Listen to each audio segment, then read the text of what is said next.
दिशा देता है। पुणे से एक छोटा सा संबंध मेरा भी है। आज से लगभग 76 वर्ष पूर्व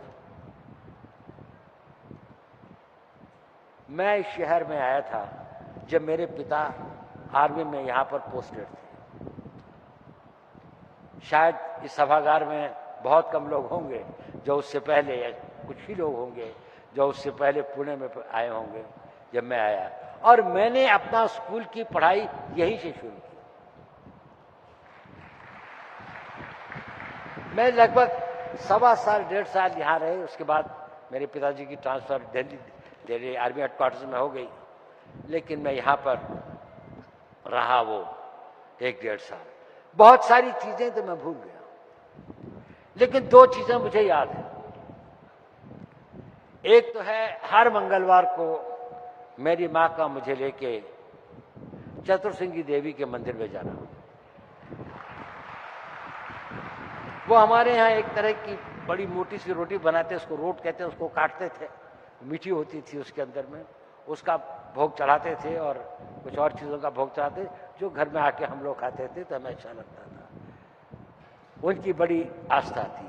और दूसरी थी कि हमारे स्कूल में एक परंपरा थी कि प्रार्थना के बाद में एक असेंबली होती थी जिसमें कोई वरिष्ठ टीचर कुछ व्याख्यान देते थे 10-15 मिनट के लिए, किसी मोरालिटी के इशू पर, किसी महापुरुष के जीवन पर, विद्यार्थियों के कर्तव्य के, कुछ भी अच्छी बातों पर।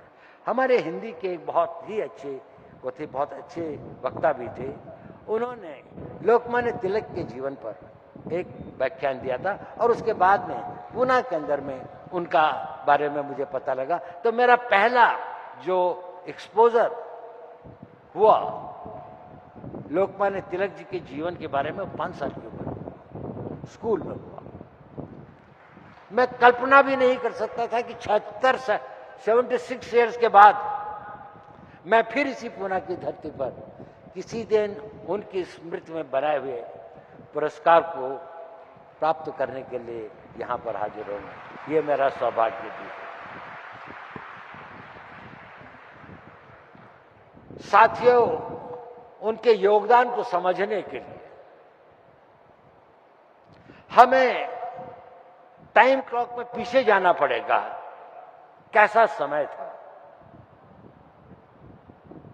हल्की हल्की, अब कहते बड़ी प्रॉब्लम्स थी, शायद ये नहीं था। आजकल के लोग जो अपने राइट्स की बात करते हैं उनको ये नहीं पता कि इन राइट्स को अगर हम मिसयूज करेंगे तो शायद जिन लोगों ने इन राइट्स के लिए अपना इतना सर्वस्व त्याग किया उनकी आत्मा को कितना कष्ट पहुंचेगा।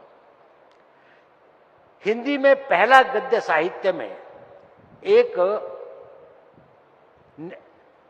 नाटक लिखा गया, उसका नाम था भारत दुर्दशा।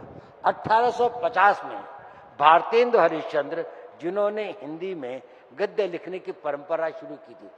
उससे पहले पोइट्री थी, कविताएं लिखी जाती थी, साहित्य के अंदर में गद्य लिखने का वो नहीं था।